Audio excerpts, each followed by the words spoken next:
11. This is also, more importantly, she is an expert in chemtrails, weather control, synthetic biology. She's the preeminent researcher in this, of what's happening in your skies that affect you on a biological or a synthetic level. This is very cutting-edge stuff. The dark agenda of synthetic biology. Please, I won't waste any more time. Welcome the very wonderful Sophia Smallstorm. Thank you. This actually is an hour or so, this presentation. We might not have time for questions, but you can ask me at the banquet, or you can come to my table tomorrow and ask me as many questions as you like, which I probably won't be able to answer. So the thing about what's going on now is, how big is the big picture? And I used to think that if you went outside the box, you could see more. And a lot of people believe that this settles at the level of power and control, that if they have all the power, they have all the control, that's what they want. There's actually something beyond that, and that's what I've started to explore. The big picture, I may be wrong, but I want you to follow the dots that I connect, which are basically in the form of a square. I'll start here, I'll go here, I'll go here, I'll go there, and a shape will be made. The terrain is huge. It's much, much bigger than I ever dreamed of. And so it's about really impressions and perspective. And I had a friend who's now no longer alive, Harriet. Harriet used to keep me awake at night on the phone and tell me things until 1 o'clock in the morning, notes that she had taken from listening to radio shows. She really taught me how to see. So, the real voyage of discovery consists not in seeking new landscapes, but in having new eyes. Now here is a photograph, and here is an impression. So I am going to give you the impressions that I have gathered and see what you think of them by the end of this evening. We're getting new impressions of the sky.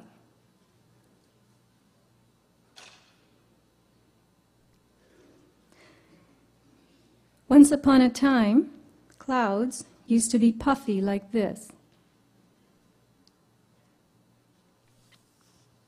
Today, you see a lot of streaks, feathers, and unnatural crisscross configurations. When you look closely at what forms your impression, you can see that this is the impression version. You will see streaks, feathers, more feathers, lines.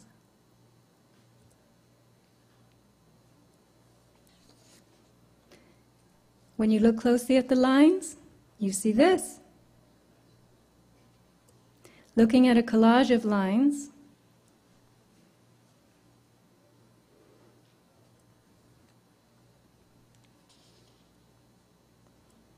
with what appears to be a plane. You see ropes in the sky made by planes.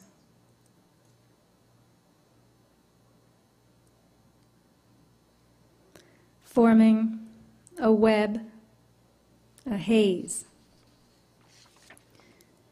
The formation of man-made clouds is admitted to by NASA. They call it jet cirrus.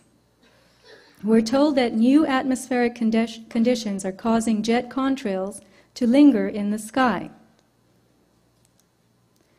But anything that stays in the sky for many hours fans out, as you see here, and forms a layer of material thick enough to block sunlight for miles, is not condensation. The con in contrail is for condensation. So if it isn't condensation, meaning water droplets that under normal circumstances quickly evaporate, then what is it? Here's the result of one. It was a huge donut. This is Cardiff State Beach, where I live, and it literally formed a big oval, a halo in the sky. Contrails typically form behind high-flying jets, so that's high altitude, in low humidity. Clouds typically form at low altitude in higher humidity. So the rule is this: clouds and contrails need opposite conditions to form. But today, we have vapor trails, as they call them, condensation trails turning into clouds and spreading out to form a low-altitude white haze. In many parts of the world, we're losing our blue sky. You see New Mexico in the past and New Mexico in the present. The word for this, many people call it whiteout. If you travel in a plane, this is what you're going to see from the window. There's a demarcation line where the white arrow is. I call it the spray line, below which the world is seen through a veil, and above which you have that true deep blue sky. We live in the veil. We live in a white world of whatever it is that's descending on us from above. Our visibility is impaired. The sky, as we look up at it, is now a much lighter blue. But the change has been so incremental that most of us are too busy to have noticed. When you look at airborne environmental samples and the soil and water samples that people have collected throughout the country, you get three types of materials: metallic salts, filaments or fibers, and engineered biologicals. Metallic salts are oxides. Aluminum, titanium, barium are three examples. And it appears now that the air around us has been filled with these metallic oxides, which are conductive particles. So the air is no longer neutral. Air is supposed to be neutral to support life. It is not supposed to be charged. The air around us is also filled with fibers. And if you get a black light, apparently you can buy them at Home Depot, you can see, I've got to find my mouse, here it is, this.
All right, how do you make clouds and rain?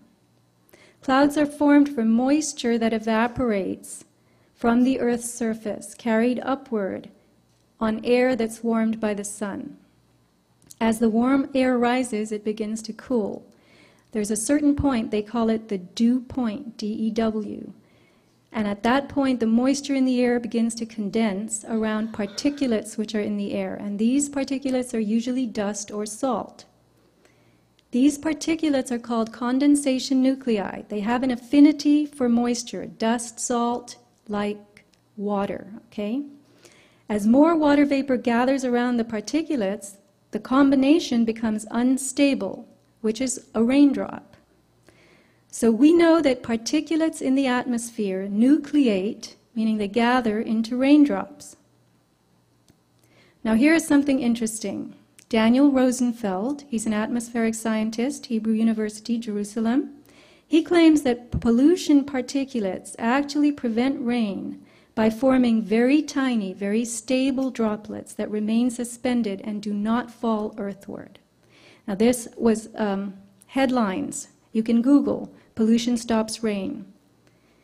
If this is correct, then it suggests that the smaller the particulate, the more stable the droplet. So this is how you would get clouds to hang in the sky as haze, or so-called clouds.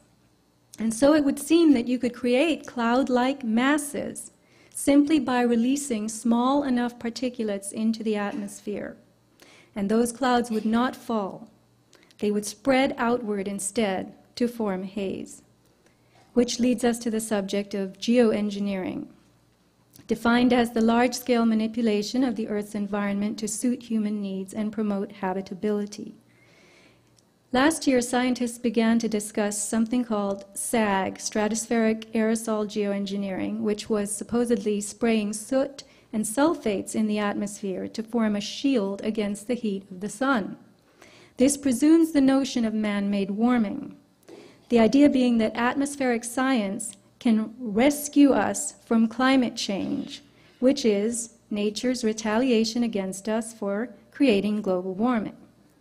For now, we're told that this is a future consideration, but for years, we've already been seeing strange clouds and hazy skies. What exactly is dripping here? This is a photo I took, Cardiff, California, and I call these the bearded clouds. And here you have this new form, they tell us, new form of cloud, a hooked cloud called cirrus uncinus. And here you have asperatus. This is like the canopy effect, blanket. This is another picture I took. I had never seen this kind of cloud before. I'd only seen photos of it, and then it suddenly appeared. The presence of strange clouds, persistent haze, and impaired visibility is not just in the air and sky. It must be having an effect on the ground, on the earth's soil and water. Francis Mangles is a retired federal wildlife biologist and botanist from Mount Shasta. And he notes that between the 1950s and 60s, jets did not leave many contrails. Today, what appear to be jet contrails are much more frequent and last for 10 to 20 hours. And here's what they look like over these beautiful mountains and lakes.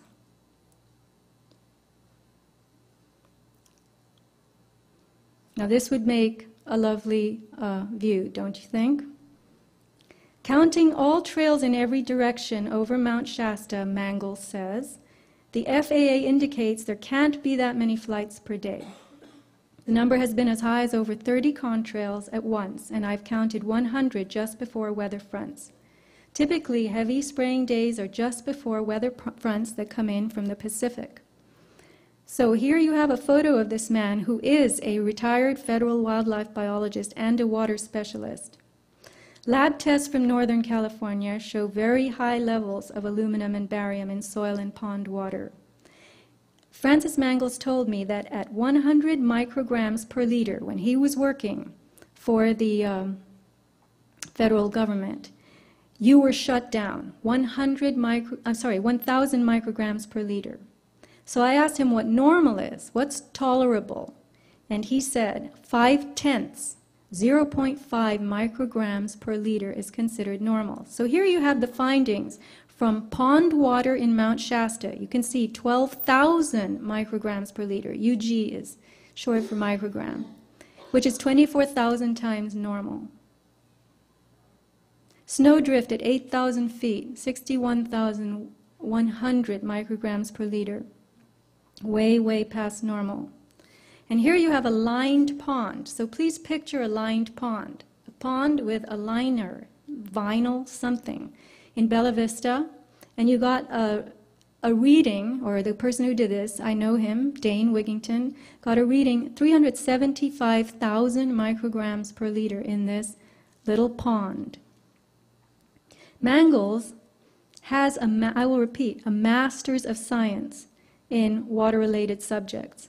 And he also reports that a house, the soil tested outside this house in Northern California was 3,000 times, 3,000 micrograms of aluminum more than the soil under the house. I'm sorry, I said 3,000 times. Anyway, so what does this mean? It means that something is dropping from above and is affecting the soil around the house, but not underneath it. So you can't say that this is in the groundwater. You can't say this is in the earth itself, coming from the earth. It's got to be coming from the environment. The dying of the trees. I've spoken to Charles Little. He's the author of this absolutely fantastic book, which you can buy still by going to half.com or Amazon used books. It is about the natural or biotic reasons for tree death, and also the effects of industry and deforestation, which began decades ago. When manufacturing exploded, acid rain, different forms of pollution started to affect trees. But what has come along since this book was written is this. Nowadays, we have an effect coming out of the environment that can't possibly be natural. Look at this corkscrew. I took this picture myself. This is the wine opener style. You have nature trying to cope with the introduction of new substances, particularly metallic oxides, which are also the metallic salts. Living things, as I said before, the metallic salts have an affinity for water. So living things take up these salts along with the water that they're seeking. The natural world, which gets its food from the ground, is sucking this stuff up. This is a scraggly pine tree outside the post office in Cardiff, California, where I go every day. And you can see how brittle it is, lots of needles lost. If you look closely at the needles when you stand under the tree, you see that they're all frosted with brown. Signs of tree death are these sagging limbs, these leafless, scraggly branches. You also see infestation by bugs, insects, mites, fungus. These are spider mites that have taken up in a tree that was right next to my house. The entire tree had to be felled because of these white webs in it that were killing off the tree. But again, I'll explain why in a minute. This isn't the primary source of the death. Here you have a phenomenon that Deborah Whitman, who's here with us today, has done a lot of research on. The white, we call it the tube sock effect on trees. You see white bark, and when we tested the bark of this tree, it showed it had these readings, aluminum 387. Now this is milligrams per kilogram because this is a mass analysis rather than a liquid context. So you have barium at 18.4, strontium 113, and titanium 15.2. You can see again in these photos the enormous scorched look. That's a very dying, very unhealthy tree. And you see this other thing called secondary growth. The tufts on the trunk poking out, that's the tree giving itself, desperately trying to give itself a second stab at life. So when you look around you and you see these little growths, sometimes they're all the way along the trunk from the ground up. The beauty of an induced problem is that its twin is the solution. As nature begins to die, we will be told that science will have to step in to save it. So, you'll have GMO trees as the answer. The silent forest, they call it, genetically engineered trees, non-reproductive, no fruit, nuts, blossoms, no insects, animals, birds. Low lignin, that's the wood fiber, which makes the tree very easy to cut and pulp. The silent forest will grow straight and tall and will be replenished by the state in what will be considered appropriate numbers and in appropriate locations. In May 2010, from this article, we learned that the USDA approved large-scale field trials of 200,000 GMO eucalyptus trees made by Arborgen, biotech company, to be planted from Florida to Texas. Now, we're told that the purpose of the trial planting is to evaluate whether such GM trees can become new sources of wood for paper and biofuels, also in the name of conservation and improvement. This is the story they give us. We're trying to conserve, we're trying to go green, we're trying to help. But then you come up against articles like this, 2008. This was from something called the MIT Technology Review. An article announcing biochemistry's development of toxicity-resistant crops. In particular, in this article, aluminum-resistant plants. So the article tells us that aluminum in soil stunts the growth of crops. Wheat, corn, and barley don't fare well in aluminum-laden soils. But now, scientists, plant scientists, have found a way to get the plant to shut down its own cell division. To stop the plant from shutting down its own cell division. Because when a plant encounters toxins in the soil, it says to itself, I don't want to keep growing. So it shuts down the cell division. But they have figured out a way to keep prompting those plants to produce reproduction. So this is a gene mutation, a single gene mutation that inactivates a protein so that the plant continues to grow. The quote from this article is very interesting. The plant is effectively blind to what's happening in the cell. And that's from biochemist Paul Larson. The mutant plants can maintain high levels of growth in the presence of toxic levels of aluminum, even if they sustain DNA damage. When something begins to die in nature, it attracts bugs, blight, molds, even viruses and bacteria. This is nature's way of hastening decomposition so that the dying form can become food for other living things. Today, we have an epidemic of tree decline all over the world, not just in America, but it's in Australia, it's in Europe. Thousands of square miles of die-off in the savannas and forests of many, many continents. And in cities and suburbs, trees are rotting as they stand, swooning, breaking. They are hazards to property, requiring removal. 6 trees around my house have been taken out in the last 2 years. Sunlight is a natural disinfectant. As hazy skies limit the sunlight, molds and fungus grow. As plants that are taking up toxins struggle to live, molds, viruses, bacteria begin to take them over. This is all part of nature, and bioremediation will be the obvious answer. Metallic salts have made our air conductive. This means that we and everything around us can transmit and propagate energy. The air is no longer neutral. It no longer supports, in a healthy way, living things. The second group of materials found in these environmental samples is unidentifiable fibers. And I really want you to appreciate the meaning of unidentifiable. These fibers have been sent to sophisticated laboratories, and there is nothing in the databases that match them. So these are fibers, we could say, that do not exist in nature. People around the world are developing lesions on their skin that ooze and produce fibers. This is known as Morgellons syndrome. Tissue samples cultured from ordinary people without this ailment contain and grow the very same fibers. Here's a 5-inch lesion on a woman's body that has never healed, 5 inches. The fibers or filaments are actually tubules with hollow insides. When these fibers are cultured, they produce colonies of filaments. You can see the extension filaments. And these colonies continue to grow and reproduce, branching out into more filaments and more colonies. The filament cultures can be grown from saliva samples, tissue from the skin, mucus, urine, blood.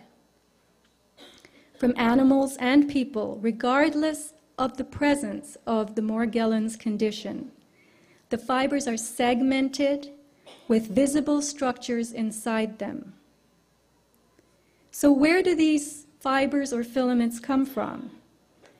Airborne environmental samples that were collected by Clifford Carnicom, he is a researcher in this subject, in 2000, the year 2000, gathered at high altitude on a mountain in New Mexico, showed the presence of those fibers whose structure matches exactly the tubular filaments. When I say fibers and filaments, basically interchangeable, showing up in our blood, tissues, and skin. Additionally, the samples collected by Mr. Carnicom showed what he calls, and what's called in biology, desiccated erythrocytes. This is a multisyllabic term, but it means dried red blood cells. So, why these were in the air? Why are dried red blood cells in the air? Very puzzling. A medical microscopist, a biologist specializing in microscopy, confirmed to him that they were human red blood cells, but that they had been engineered in some way so as to be preserved. So again, you have to ask yourself, if I were 5 years old, I would say, Mommy, what are red blood cells doing falling out of the sky? Biology divides life into 3 kingdoms: bacteria, archaea, and eukarya. Bacteria and archaea are simple organisms with no subcellular compartments. Eukarya are complex with defined cell compartments and internal organelles, mini organs like mitochondria that make DNA and energy for the cell. Plants, animals, and humans are eukaryotic, as are fungi and slime molds. The archaea are the hardiest of the life forms. They're able to withstand grinding pressure, heat, acidity, and alkalinity. They can live in volcanoes, geysers, and the ice shelf. Bacteria, on the other hand, will die in extreme heat and cold, which is why we cook and freeze our food. Now, the materials appearing within these filaments are as tough as archaea. They look like bacteria, and they self-replicate.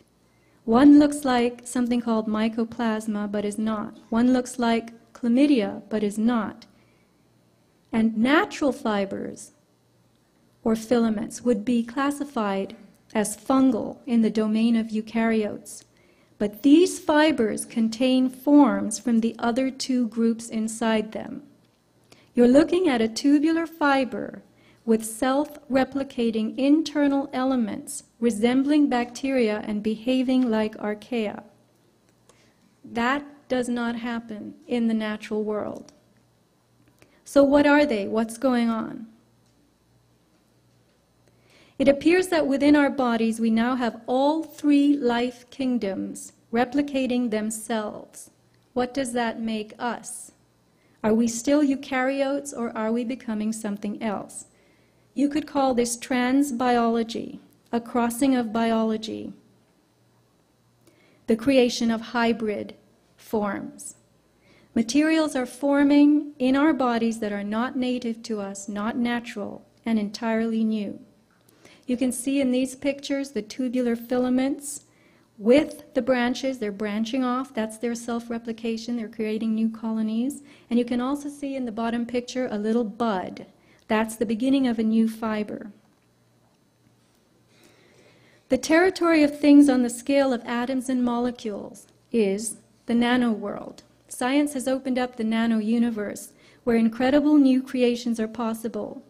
Nanotechnology explores materials that are less than a micron in size, or from 1 to 100 nanometers. And a nanometer is a billionth, 1/1000th of a meter. Nature and biology continually work on the nanoscale, assembling proteins and building with crystals to conduct the business of life. Spider webs are an example of that. Very fine filaments with enormous strength and flexibility because they contain nanoscale crystals. So let's go back to the filaments and the structures they contain, these ones that Clifford Carnicom has found. In those unidentifiable filaments, he has observed the formation of red blood cells and submicron-sized structures. So now you've got a filament making its own red blood cells.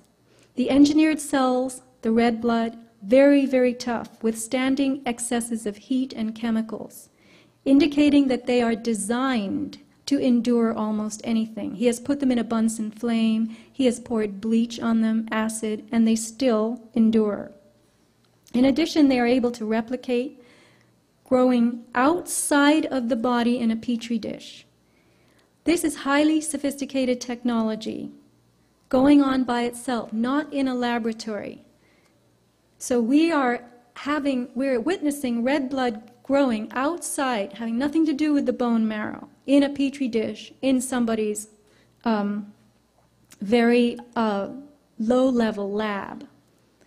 Could it be that artificial materials are being introduced into living things? Here you have, this comes from the nanotech industry. It's what I call the nanotech pyramid. You start with materials, you go up to structures, processes, and devices. Could it be that artificial materials are being introduced into us to create new processes from the ground up, which processes will override our own natural biology, our own internal systems? People with advanced Morgellons syndrome started with fibers coming out of their skin, and they're now observing very strange crystalline forms and metallic devices. The fibers became multicolored, and now they were accompanied by plaques, strange, hard little, almost like shards. People say they're like glass, and they're colored. The lesions keep emitting these things. They don't heal over or close, sometimes for years. Here are more plaque structures, even grooved metallic devices. On the right, you'll see one device, the front and the back. These images are supplied by Jan Smith of morgellonsexposed.com, who has done extensive research on biotech websites, looking for things that match what comes out of her body, and she's finding them. The fibers from her skin were from high-density polyethylene. And I'm going to read what she's written on her website. The bizarre nature of my findings suggests a man-made source. It occurred to me that if these pathogens were being bioengineered in a lab, they were made of multiple components. The mutated material might reproduce and intermittently send out a batch of identifiable debris, much like the original genetics. I call this type of debris throwbacks. It's her theory that when new life forms are made through this gene splicing and mutation, bioengineering and nanotechnology, they will self-replicate in all kinds of ways, creating different mutations in each generation. Morgellons specimens can sometimes be identified with the original spores before those mutations occurred. Jan found 3 varieties of something called Omycota fungus in her specimens, as well as something else called Dictyostelium discoideum, which is a slime mold that is a major player in biomedical research today. The material coming from her body was ribbony and motile. It was grooved and oval, very much like the Omycota spore you see here. At the bottom, where the purple arrow from the bottom is it's a diagram of Omycota. And on the upper right, you see something that came out of Jan's body that looks exactly like Omycota. The fiber strands that you see here were made of cellulose and GNA. GNA is glucans polysaccharide sugars, and this was confirmed by microscopy. GNA is a synthetic cousin of DNA. It has a 3-carbon glycerol sugar in it instead of the 5-carbon that you find in DNA. Here's a news report from April 2008 in which we are told, big headlines, GNA is DNA's chemical cousin. It's a nanotechnology building block. The Biodesign Institute at Arizona State develops the first self-assembled nanostructures composed entirely of GNA, synthetic analog of DNA. The nanostructures contain additional properties not found in DNA, including the ability to form mirror image structures. An NIH article from Japan, on research from Japan, also tells us that various conductive polymers and gold nanoparticles are entrapped within the helical superstructure of this GNA. Now, the particular sugar found in this GNA is called beta-1,3-glucans. And here you see it under what's called a Raman spectroscope, very sophisticated equipment. It looks, the microscopist who looked at this called it a sugar snake. So this is the GNA that you're looking at. When Jan's fibers were put to a high heat flame, they released what she calls a gold payload. So they dropped out this tiny little bead of gold. And here's more. The fibers that contain a head, she calls it a golden head, orbs, and they all have this payload in them. Here you have a nanoarray that she found, a couple of them in her body. Nanoarray is a tiny device used in biotech for DNA hybridization. And on the left, you see a diagram from an industry website of a nanoarray. And on the slide, you can see actually two of them. She's marked them with red X's that came out of her body, looking exactly like this. And again, I'll say it again. The nanoarrays are these tiny devices that are used for DNA hybridization. So, I'm going to repeat my nanotech pyramid. We begin with the emergence of basic filaments, followed by more complex structures. So what processes are going on here? Are these materials combining to form devices that are working together inside us? What is happening to our biology? And remember that tissue samples obtained from ordinary people who have no Morgellons symptoms, no lesions, can be cultured to produce the very same filaments found in people with Morgellons. So we would have to conclude that Morgellons is like the canary in the coal mine, and that only some people are exuding the materials. And could that be because their bodies are rejecting it, while our bodies are integrating it? Jan's body has been sending out these plaques, colored plaques, which are hard pieces of silica. Some of them have these dots on them. They're very small. They require handling with a needle as she places them under a microscope. The plaques are fragile. They can shatter. Quantum dots, which are the colors you see, are nanocrystal semiconductors made of heavy metals surrounded by an organic shell. Now I want you to remember some of these terms. Heavy metals, okay? Heavy metals, aluminum and so forth. So these are nanocrystal semiconductors surrounded by an organic shell, but they are made of heavy metals. And Morgellon subjects are also finding this stuff. Jewel-like hexagons, faceted pyramids, crystals. Hexagons have shown up environmentally, not only in tissues, but they are in environmental fallout. This specimen is provided by Morgellons Research Group, and we have a table here this weekend, Mike and Jennifer from Morgellons Research Group. Here is a pink, ruby-colored pink layered crystal. The little inset image, you can see actually the layers in it. This was an environmental crystal found. Here is something that was not visible to the naked eye, but the woman who told me about it and sent me the photo was looking at hay. She lives in Oregon, and she was looking at a piece of hay under her microscope, and she found this bright pink, teeny tiny little crystal.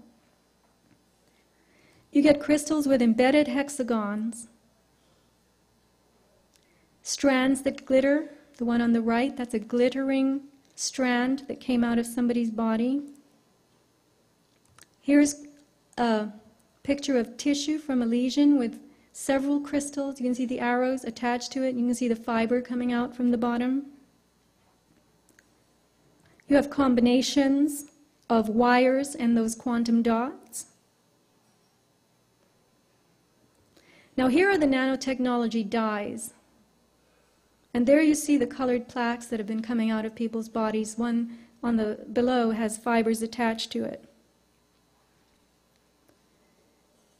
The industry tells us that quantum dots are tiny nanocrystals whose small size gives them unprecedented tunability. Okay? Tunability. The piezoelectric effect is the internal generation of a voltage when an outside pressure is applied, and vice versa. You can Google the piezo effect. The piezo effect occurs in crystals, ceramics, DNA, and certain proteins.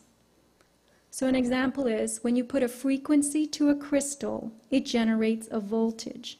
And when you put a voltage to a crystal, it responds with a frequency. We call this piezoelectricity, electricity resulting from applied compression or frequency. Recent work by Clifford Carnicom reveals that a filament culture subjected to a blue light frequency, that's 375 nanometers, resulted in explosive growth of the culture within 24 hours after the initial incubation. So he put the blue light on, incubated it for 5 to 7 days, and then it exploded into all those little fibers that you see. We now live in a frequency-filled world. I don't have time to address HAARP, artificial weather, and the enormous spread of unnatural frequencies that are affecting the Earth today, but I will say this. I came across a very well-known paper on electromagnetic fields and neurological function, written by Professor Ross Adey, Loma Linda School of Medicine, with the subtitle, A Possible Paradigm Shift in Biology. We learn that the Earth's own natural magnetic field peaks, that means peaks, top, at 32 hertz. And that only happens in certain equatorial thunderstorms. The electronics we use today generate electromagnetic fields that are tremendous in the megahertz and gigahertz, million hertz and billion hertz range. So here you can see Earth and nature up at the top, 3 to 30 hertz. You can see HAARP has a low range. Then you see the Gwen towers, that's ground wave emergency network, the blue. HAARP again has another range right after that. Gwen has another range after that. And look at the phones and internet. We're talking about million hertz and billion hertz. Professor Adey reminds us that chemical bonds are magnetic bonds, formed between atoms by paired electrons with opposite spins that are attracted magnetically. So if nature itself moves in the 3 to 30 hertz range, what is happening to us on the biochemical level with all the different frequencies our bodies are experiencing? What is being done to our biology? Again, I'll repeat Ross Adey's little tenet here. Chemical bonds are magnetic bonds. Electromagnetism is capable of changing what is happening in our bodies. Frequencies are capable of supplying to the synthetic materials in our bodies the force or power that activates them, gets them working, makes them come alive. Nothing about us today is normal. We have hair that glows and skin that shimmers. This is from a healthy woman in Oregon who's been doing microscopy. And if you go to Mike and Jennifer's table, they can demonstrate some of this iridescent effect for you. Here is a glowing little arrow-shaped thing found in rainwater when the same woman who supplied the former previous images, was scanning. She was scanning water from a puddle under her microscope, and she saw this arrow-shaped thing that glowed. And here's a hexagon that grew a fiber in 20 seconds as it was being observed under the microscope.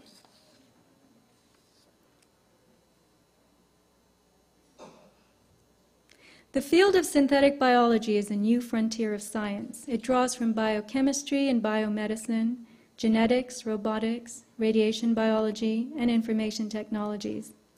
Using nanotechnology, its goals are to improve and transcend the limits of nature.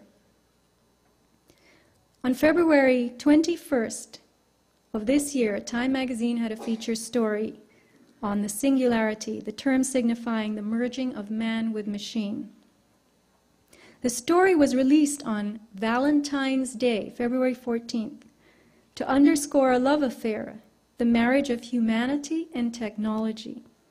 The article tells us that a transformation is coming, and our species, Homo sapien, will no longer be recognizable as itself. We will be something new, something better. The time predicted for this transformation is 2045. The man who is making this prediction is Ray Kurzweil, a futurist known for his uncanny accuracy in just this area, the pace at which technology grows and improves, such that it will one day be smarter and better than us. That's the singularity. There's a Singularity University hosted by NASA, sponsored by Google, to teach people about the intelligence explosion. Ray Kurzweil has made fortunes over and over as an engineer and inventor. A documentary about him is called The Transcendent Man. He wrote the best-selling book that you see here, The Singularity is Near, which came out in 2005. Singularity is a word from astrophysics referring to a point in space-time where the rules of ordinary physics no longer apply. Kurzweil has correctly predicted the growth of information technologies. He has made it clear to the world that technological progress is exponential, not linear, which means that advancement begins to advance itself, in a manner of speaking. Exponential curves start slowly and then explode. A quote from the Time magazine article, "In Kurzweil's future, biotechnology and nanotechnology give us the power to manipulate our bodies and the world around us at will, at the molecular level. We ditch Darwin and take charge of our own evolution." The question is, who is we and what is at will? Whose will? Kurzweil predicts that by 2020 we will have successfully reverse engineered the human brain.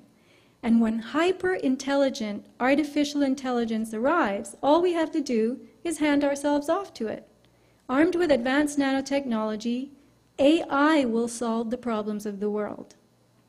Strong AI, they use this term, is a super powerful, broad-spectrum intelligence that operates as easily and comfortably as a human being.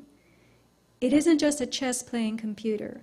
It's a machine intelligence that can pass for human in a blind test, which is as close as you can get to consciousness or sentience. Now, once this kind of intelligence is here, what will it do as a newly created inhabitant of the earth? Would it compete with us for resources? More intelligent than we are, would it treat us as lesser beings?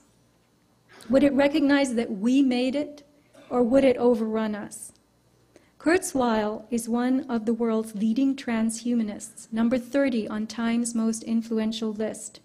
Transhumanists believe that we ourselves should merge with machines. Imagine a time when we can download our brains into a computer and upload a computer into our brains.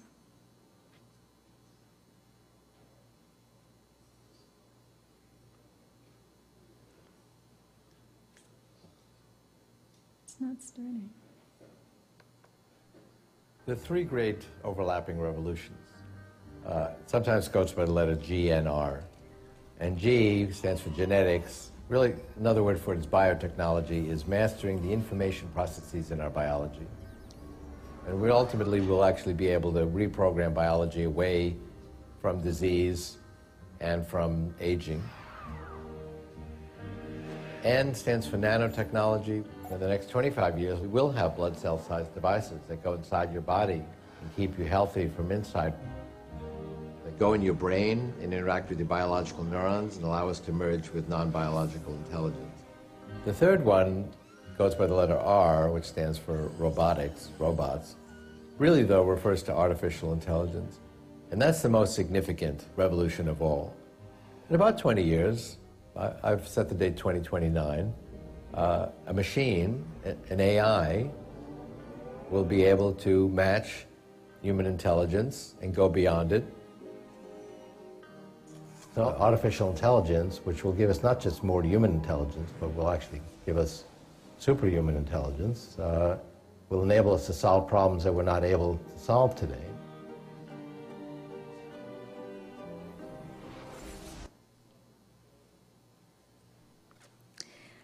Artificial blood cells are mentioned again in The Transcendent Man. Whoops.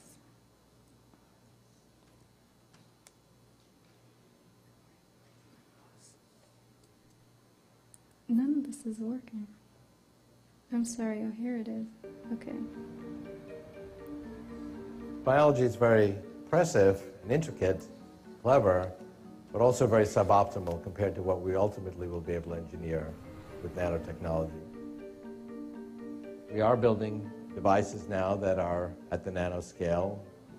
This is a design of a robotic red blood cell Conservative analysis of these respirosites shows that if you were to replace a portion of your red blood cells with these robotic versions, you could do an Olympic sprint for 15 minutes without taking a breath, or sit at the bottom of your pool for 4 hours.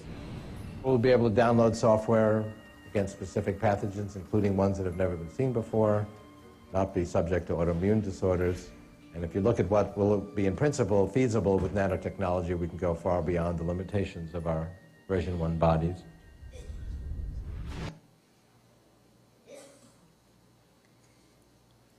The robotic blood cells will supposedly improve us and keep us healthy, as he says. But what if that's just the gloss to sell us on such bodily intrusions?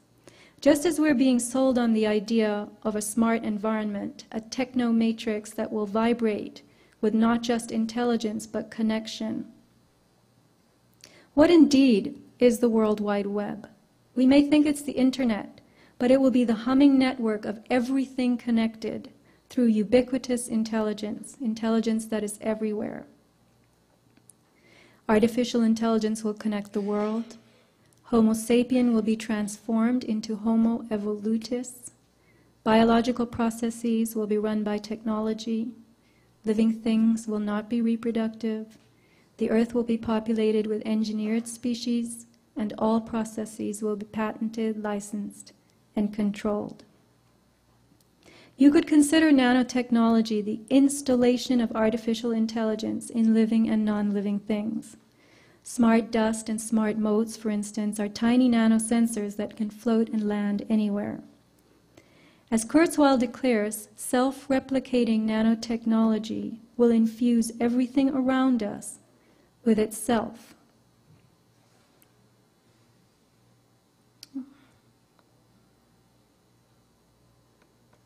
I see as a person, I'm human, and I'm really limited and restricted in what I do. So if I could come out of the singularity, being mentally and physically upgraded, yeah, I'd go for that. So I don't mind changing dramatically from what I am. I believe fully there will be flash memories you can plug into your brain. We'll be able to hook our brains into calculators and statistics programs and have Google directly into the frontal lobes. I mean, there's going to be a lot of expansion of the mind through interfacing the human brain with technology. There's an unanswered question of how far can you go and still be human. As we merge with machines, and I think it's inevitable that we will transform into something new. And as the technology becomes vastly superior to what we are, then the small proportion that's still human gets smaller and smaller and smaller until it's just utterly negligible. Anybody who is going to be resisting this progress forward is going to be resisting evolution. And fundamentally, they will die out. It's not a matter of whether it's good or bad. It's going to happen. You have seen today the deposition and active presence of artificial materials in the sky, environment, and in living things. Nanotechnology has arrived at our personal doorstep without our permission. It isn't that this will happen in 2045. It's already here. Human enhancement is being sold to us as leaping tall buildings in a single bound and having better, faster, higher intelligence, perfect health. But all of that is the sales pitch. Enhancement may in fact be degradation, our being devolved to someone else's specifications. While nanobiotechnology promises in headlines to make our world better, it may in fact be busy taking us over so it can tailor us to the plan for the hive. Already transhumanists are looking forward to the creation of the post-human. An improved human that will have no gender, will not reproduce, will be a better performer in the workplace, will not be distracted by love or lust, will be free of disease thanks to these nanobots keeping it healthy. But all this is part of the fantasy. In reality, thanks to stressors on our physiology, infertility is soaring. Our sexuality is diversifying and the nuclear family is falling apart. Biotech is an exploding frontier. It is clever enough and small enough to enter and change our very cells. New forms of DNA have been invented. There's GNA, as I told you about, and PNA, a hybrid of protein and DNA that will add to our double helix a third strand. When nanobiotech has a firm footing in us, it will be easy to upgrade and downgrade anyone and anything in any way. Oliver Curry, an evolutionist at the London School of Economics, predicted in 2007, the human race will one day split into two separate species, an attractive, intelligent ruling elite and an underclass of dim-witted, ugly, goblin-like creatures. So here you have the e-workers and the elites. Transhumans will presumably be involved in this process, the process of transformation, the process of renovation, remaking us into what someone considers improved. We are transhumans now. Improved is only what fits certain specifications. For instance, a specimen that can work 18 hours a day, a specimen that is sterile, that will never have the responsibility of caring for others, a specimen that is even-tempered, with a narrow, predictable range of expression. All this is enhanced, improved. Better performance is just that, the ability to produce a better result. It does not mean a specimen with greater skills. It may mean a specimen with narrower skills and the ability to repeat a task. So while the current ethical debate is about whether or not we should upload computers into our brains and how human we will be when that happens, there is something happening on the nanoscale right now. What it is exactly is unknown to us. As attempts by lay people to communicate with scientists about Morgellons-type materials are going nowhere. There is a blackout on this subject. Its victims are dismissed as having a psychological problem that is called delusional parasitosis.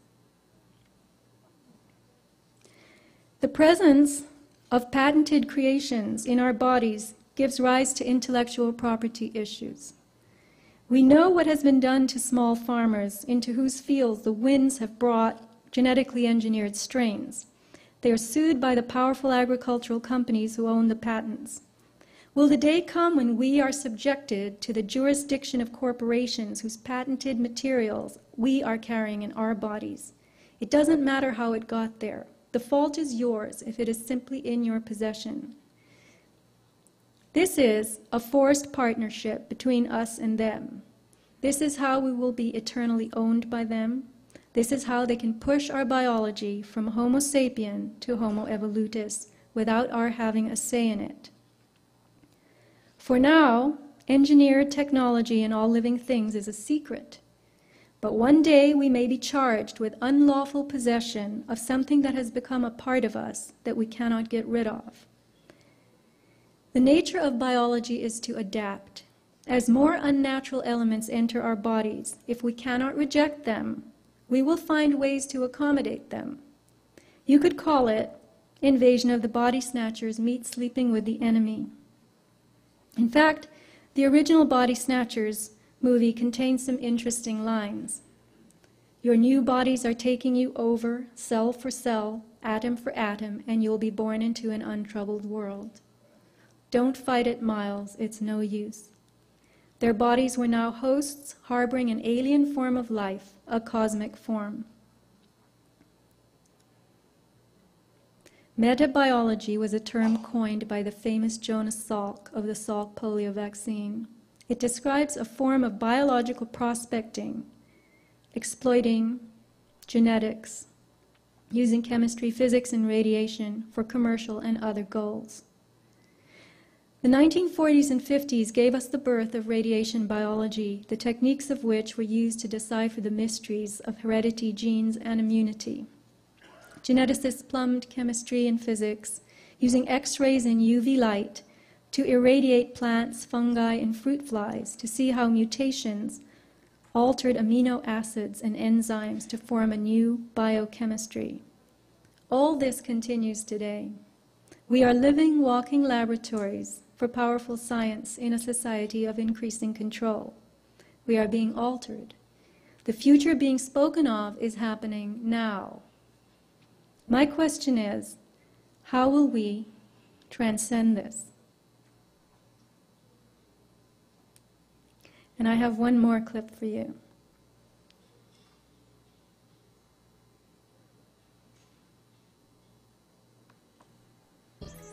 Nanobots will infuse all the matter around us with information. Rocks, trees, everything will become these intelligent computers.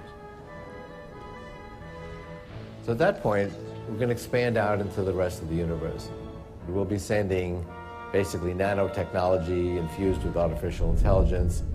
Swarms of those will go out into the universe and basically find other matter and energy that we can then harness to expand the overall intelligence of our human-machine civilization. So the universe will wake up, it'll become intelligent, and that will multiply our intelligence trillions of trillions fold. You know, we can't really fully contemplate. And that's really the main reason this is called the singularity. But regardless of what you call it, it will be the universe waking up. So does God exist? Well, I would say not yet.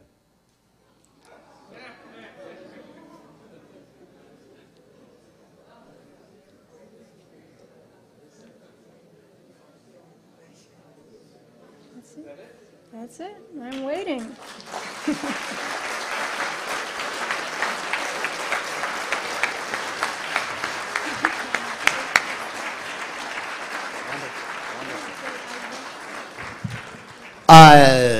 What do you think, folks? Sophia Smallstorm, pretty amazing research, very important. Thank you, Sophia.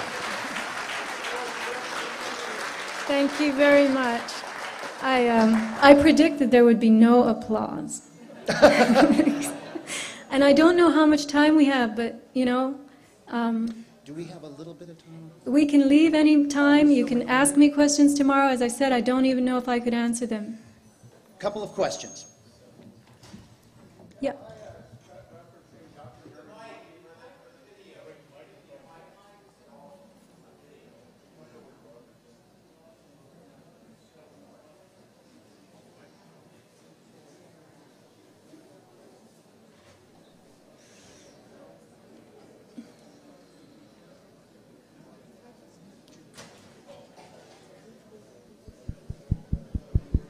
I think I heard the question a little bit. It was about Dr. Mary's monkey. Okay.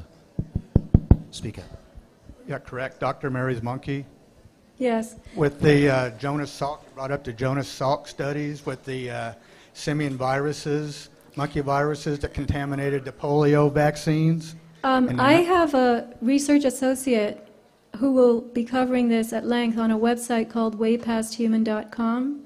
So it was in the list of websites that I gave. But I don't have time to go into Dr. Mary's monkey and the virology issues right now. It's kind of off this subject. There's a lot of studies that's done that shows that soft tissue cancers are caused by those viruses that were inoculated through the polio vaccines in the 50s. If you go to waypasthuman.com, which will be up soon, you will find a lot of information there. So Way Past Human, that's where they're taking us. Don't forget it. And another website, meandlee.com. Okay, thank you. All right. Real quick, we've got very, very little time. Quick comment. Given that black budget projects are decades in advance of conventional technology, have some groups already reached a singularity and are implementing it for the rest of us? Good one. Well, yes, I would say that people ask me all the time, well, these people breathe chemtrails. What are they? Don't they care? And the fact is that they want this conversion. They want this convergence. They want this singularity. I couldn't tell you whether they've attained it or not. But this is what is desired for humanity and all living things. And as you saw Ray Kurzweil, he said it's going to be everywhere. The entire universe is going to be filled with material that responds to external control. That's really what it is. Intelligence is just that in their definition. Is there a way to shut down the Morgellons in your body or kill the nano stuff that's in you? Well, this is what we're going to have to explore ourselves. Where is this coming from? We have to become metabiological ourselves, beyond our own biology. I don't know if the frequencies that we're capable of generating through our consciousness, this is where you go into metaphysics, and I have not been able to put anything conclusive together, because who am I? I'm just like you. I saw different things, I came on those things with a perspective, and I showed you that perspective here. I just pulled stuff together from afar. I went way out of the box. So we're going to have to go way out of the box. We are stuck here on the third dimension, reacting and responding. We have forgotten that we are creatures of intention, of creation. If we can remember that, wake that up in ourselves, we have a chance. That's where we have to go. Thank you. Okay, no. Quick question. Have any of these people working on these projects been able to share with you? Or are they willing to talk to you and open up? I've never approached them. I don't believe that they would. Morgellons, I almost called it McDonald's. Can you believe that? That's how ubiquitous it is. Morgellons is not acknowledged. It's acknowledged only as a psychological problem. And in fact, I think it was the some large organization just declared it moot and not pertinent. This is a comment, a question about a previous elite, very strong here in California, called the Eugenicist Society, that were elites, and this is the early 1900s, early 1910, they felt the elite, and this is prominent people in universities, that said that certain ethnic types we had to weed out. What we needed is Anglo-Saxon only. We didn't need Eastern European, blacks, Mexicans, Greeks, Irish. And these were leading people in our universities in California, and they influenced the Nazi Party and how they view superiority. So what I'm saying is, we've had elites make plans for us before, and this is another one where they're making plans for control. I will just say something quickly. The term eugenics was changed in the early 1950s to transhumanism. It's the same thing. It's just a new word. So the transhumanists are pushing for the post-human. And I will say again, the post-human will have no gender, the post-human will be non-reproductive, and the post-human will be improved in the sense that it will be tailored to specific tasks. Remember the picture I showed you of the dairy cows? The post-human, the improved human, is not going to be Superman. It's not going to be Einstein. It's not going to be anybody fancy. When you have technological control of all living things, you can confer attributes to some, and you can degrade and devolve others. So you and I are going to be the goblins. Okay. Sophia, thank you so much. One more for Sophia Smallstorm. Thank you so much. Thank you very much. Thank you. All right. Thank you very much. Thank you. Okay. Keep my mic. Ladies and gentlemen, we need to change the room for tonight.